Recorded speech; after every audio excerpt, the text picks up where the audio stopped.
ਖੁਸਰੋ जिन्हें अपने प्यो के प्रति बगावत कर दी कि दिल्ली का तख्त जिहड़ा है वो मैनू मिलना चाहिए। इतिहास कहता 350 घोड़ सवार लैके इन्हें पंजाब वाल दी धरती नूं बगावत करके कूच किया। जिस वेले गोइंदवाल साहब पहुंचया, कुछ इतिहासकारां दा मनना कि इत्थे गुरु अर्जन साहब महाराज नूं मिलिया, कुछ कहते ने गुरु साहब दे कोल आया ही नहीं। पर श्री गुरु अर्जन साहब सच्चे पातशाह जिन्हां दे जीवन ते आपां झात मारदे आ, गुरु अर्जन साहब जी दे कोल ये आया जां नहीं आया, आपां शहादत दे कारण ते पहुंचना है, शहीदी क्यों होई। गुरु अर्जन साहब सच्चे पातशाह दे समय ये गोइंदवाल साहब तो निकलदा होया लाहौर पहुंचया। लाहौर दे सूबेदार ने खुसरो नूं सहायता नहीं दिती, लाहौर दा शाही दरवाजा उन्हें बंद कर लिया। इत्थों निकल के अफगानिस्तान जाना चाहता सी, क्योंकि ये अंदर दी सोच सी कि अफगानिस्तान जावांगा, उत्थे जाके फौजां नूं इकट्ठियां करांगा, फौजां इकट्ठियां करके हिंदुस्तान ते हमला करके दिल्ली दा तख्त, दिल्ली दा बादशाह मैं बनांगा। पर गुरु के सवारियों, इतिहास कहता है लाहौर नूं अगे निकलदियां जिस वेले इन्हें चनाब दरिया नूं पार करना सी, उथों एक खुसरो फिर गिरफ्तार कर लिया जाता है। गिरफ्तार करके ये साथियों समेत लाहौर दरबार विच पेश होया। उधरों जहांगीर भी लाहौर दरबार विच पहुंच गया। इतिहास कहता है ये दो साथी जिहड़े खास करके ये अहदेदार सन खुसरो दे, एक नूं गां दी खल विच मड़ के मार दिता गया ते दूसरे नूं गधे दी खल विच जड़ के मार दिता गया। बाकी जिन्नियां ने सहायता की फौज विच इस खुसरो दी, कहते उस लाहौर की धरती ते उहदे सारे साथियों नूं सूली ते टंग के उन्हां सारियां नूं मार दिता ते खुसरो दियां अखां दे विच कोई इहो जिहा कैमीकल पाया गया, उन्होंने सदा वास्ते अन्या कर दिता। बाद विच उहदी मौत हो गई। जहांगीर 1606 नूं लाहौर की धरती ते विराजमान है, उत्थे टिकिया होया अपना तख्त लगा के फैसले करता है।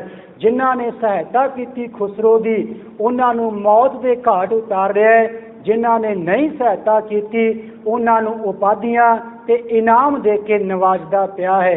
जदों इस काम तो वेला होया ते गुरु के सवारियों, गुरु घर दे दोखी जिहड़े गुरु घर दे नाल शुरू तो लगदे आए, जिन्हां दा जिक्र इतिहास कहता है शेख अहमद सरहंदी जिहड़ा नक्सलबंदी दा आगू सी, दूसरा शेख अहमद बुखारी जिन्हों मुर्तजा खान लिखिया है ते बाद विच लाहौर दा सूबेदार बनदा है, तीसरा पृथ्वी चंद जिहड़ा अपने घरों ही अपना भरा इन्हां दे नाल विरोधता रखदा सी, जिन्हां ने कन भरे हुए सन इन्हां मुगल हुकूमतां दे।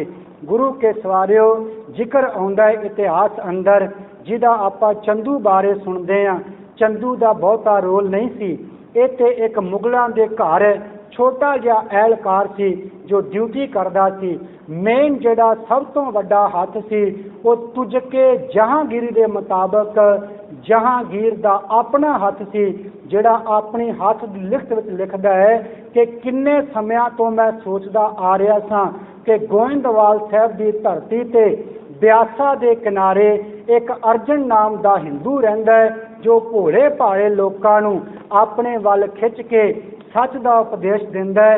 कहंदा कमीने मुसलमान जिहड़े गुरु अर्जन दे कोल जांदे ने, मैं मुद्दतां तो सोचदा पिया सां इस झूठ की दुकान नूं बंद कर दिता जावे। ये लिखत जहांगीर दे अपने हत्थां दी है, वो अपनी लिखत विच लिखदा है।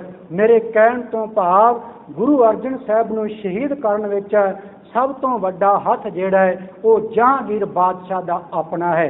गुरु अर्जन साहब वास्ते मुर्तजा खां दे राही वारंट जारी किया गया। अमृतसर साहब वारंट पहुंचया कि गुरु अर्जन साहब नूं गिरफ्तार करके लाहौर लियांदा जावे, इन्हां दे परिवार इन्हां दी जायदाद नूं जब्त कर लिया जावे। ते गुरु के सवारियों, जदों वारंट पहुंचया धन गुरु अर्जन साहब सच्चे पातशाह अज रात नूं आराम किया। अमृत वेले उठे, इशनान करके हरमंदर पहुंचे। हरमंदर पहुंच के अमृत गुरबाणी का कीर्तन किया, आप श्रवण भी किया। फिर इत्थों गुरु साहब चलन लगे ने। सारिया संगतां नूं गुरु साहब ने उपदेश दिता कि खावंद दी रजा है, हुण साडा मुगलों नाल वास्ता पैना है, उन्हां ने हुज्जत करनी है ते असीं अपने शरीर का ठीकरा जिहड़ा है वो भन्न देना है। गुरु के सवारिओ संगतां दे विच भाई गुरदास जी, भाई बुढ़ा साहब जी भी विराजमान ने ते धन गुरु हरगोबिंद साहब सच्चे पातशाह भी। गुरु हरगोबिंद साहब नूं समझाया कि ये भाई बुढ़ा जी जो आद सिख ने गुरु नानक साहब तो लैके गुरु नानक दे घर की सेवा करते आ रहे ने, इन्हां दा बचन कदे भी आप मुनकर ना होना, कदे ठकराउणा ना, क्योंकि ये सियाणे ते विद्वान पुरुष ने, जुबान तो उन्ना ही बोलते ने जो ठीक ते गुरमत के आधार से होवे। इशारा करके गुरु हरगोबिंद साहब की बांह बाबा बुढ़ा साहब ते भाई गुरदास जी के हथ विच फड़ा के गुरु अर्जन साहब महाराज हुण लाहौर की धरती नूं चले ने।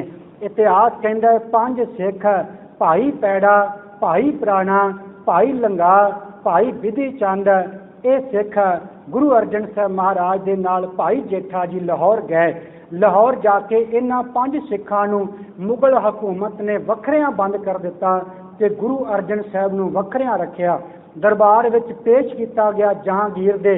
जहांगीर ने पूछा कि तुसी खुसरो बागी दी हमायत की है, गोइंदवाल साहब तुसी उन्हों लंगर प्रसाद छकाया है। दूसरा दोष लाया कि तुसी खुसरो की मदद रुपइयां दे नाल कीती है। तीसरा उन्होंने दोष लाया कि जो गुरु ग्रंथ साहब तुसी तैयार किया है, इस गुरु ग्रंथ साहब के अंदर तुसी मुसलमानी धर्म की तौहीन की है।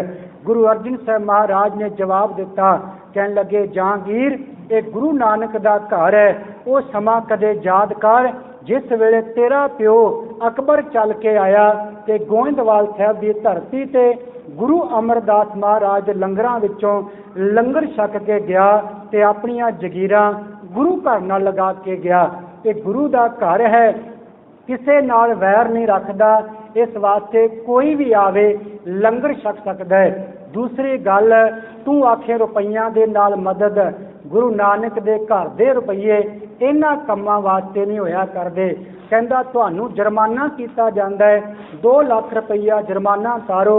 गुरु अर्जन साहब महाराज कहंदे गुरु नानक दीयां संगतां दा दसवंध है, इन्हां नाल बौलियां बनाईयां जा सकदियां ने, इन्हां दे नाल स्कूल खोले जा सकदे ने, इन्हां दे नाल धर्म दे कारज कीते जा सकदे ने, लोड़वंदां दी सहायता कीती जा सकदी है। गुरु नानक दीयां संगतां दा पैसा जुर्माने भरन वास्ते नहीं होया करदा।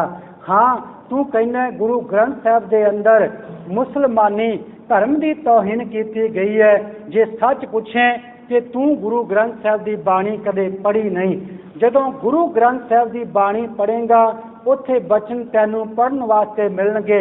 उठ फरीदा उजू साज सुबह नवाज गुजार, जो सिर साई ना निवै सो सिर कप उतार। कदे गुरु ग्रंथ साहब पढ़ के वेखी, गुरु ग्रंथ साहब ने बचन किया फरीदा बेनवाजा कुत्तिया ए ना भली रीत, कभी चल ना आया पंजे वक्त मसीत।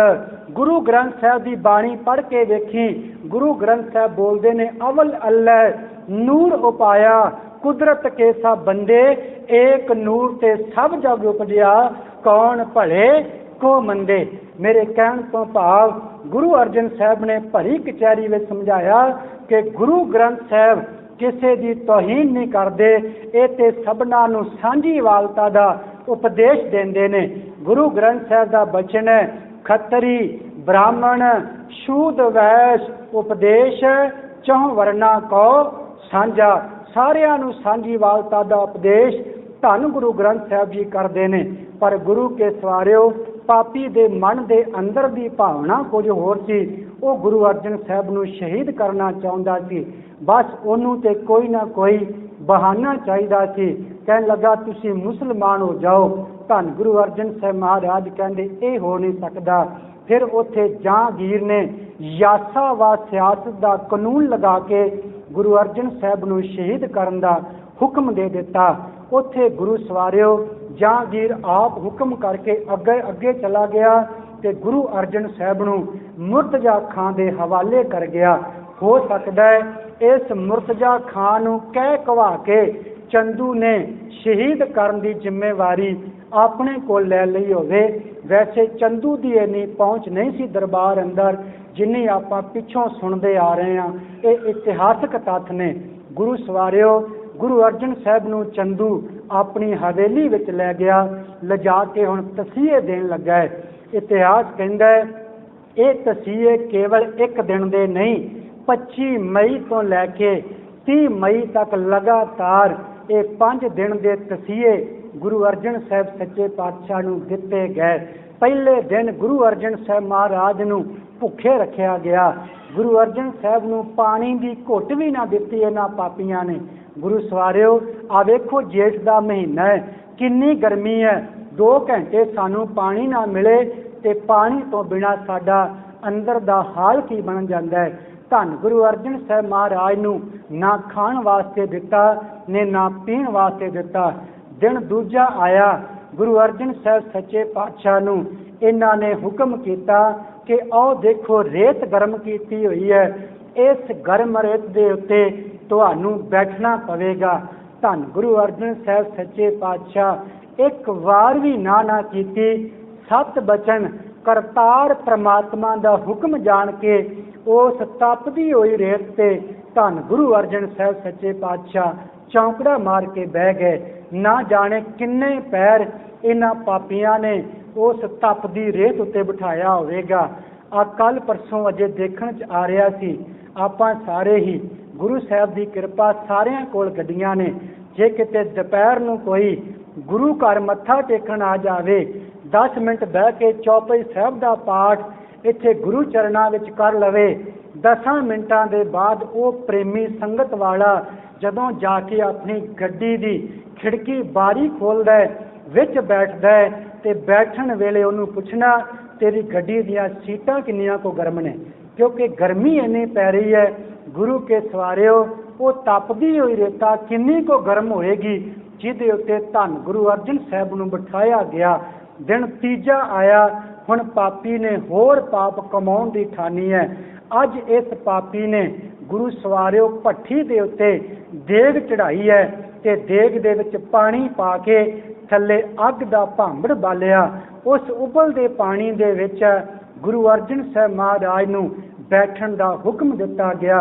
सतगुरु गुरु अर्जन साहब 7 बचन करके उस उबलदे पानी की देग विच चौंकड़ा मार के बैठ गए। भाई साहब भाई वीर सिंह जी कहते ने इन्हां पापियां ने बिठाउण तो बाद उस देग दे उपर ढक्कन भी दे दिता सी। गुरु सवारियो, आप जी सारे मेरियां भैणां मातावां रसोई का काम करदियां हो, आप जी कदे सारे जानते हो, कोई आप जी पदार्थ तैयार करो, ढक्कन दे के उस कुकर दे विच जां भांडे विच कोई पदार्थ पाउंदे हो, कुछ समय बाद उस पदार्थ का हाल की होया हुंदा है। जदों रख के हथ की तली से उन्हों मसलीए तो बिल्कुल उहदी ताकत जिहड़ी है वो खत्म हो जाया करती है। साहब कहते ने इन्हां पापियां ने देग विच बैठण का हुक्म किया। धन गुरु अर्जन साहब सच्चे पातशाह बिना किसी रोक टोक दे करतार का हुक्म मन के देग विच बैठ गए। ना जाने किन्ने पैर गुरु अर्जन साहब नूं इस देग दे विच बिठा के उबालिया गया। परत के अगला दिन आया, पापी ने होर कहर कमाउणा चाहया। गुरु के सवारियो, अज इस पापी ने तवी तपाई है। उस तवी नूं तपा के गुरु अर्जन साहब नूं हुक्म होया कि इस तपदी हुई तवी ते तुहानूं बैठना पवेगा। गुरु अर्जन साहब ने 7 बचन आखिया, महाराज बैठ गए। थल्लों अग दा भांबड़ बलदा है। गुरु के सवारियो, जिस शरीर नूं पहला देग दे विच उबाल दिता होवे, उस शरीर दे मास का की हाल होया होवेगा। उस मास दे फलूए बने होणगे पानी दे, ते अज उस फलूए बने होए वाले शरीर नूं अज इन्हां पापियां ने तवी ते बिठाया। हुण कहर दी हद इत्थे खत्म नहीं हुई। पापी ने हुक्म किया कि कड़छे दे नाल गर्म रेता गुरु अर्जन साहब जी के सीस से पाई जावे। मैं कहना वो समा कैसा भयानक ते दर्दनाक होएगा। मैं कह के चले जाना, तुसीं सुन के चले जाना।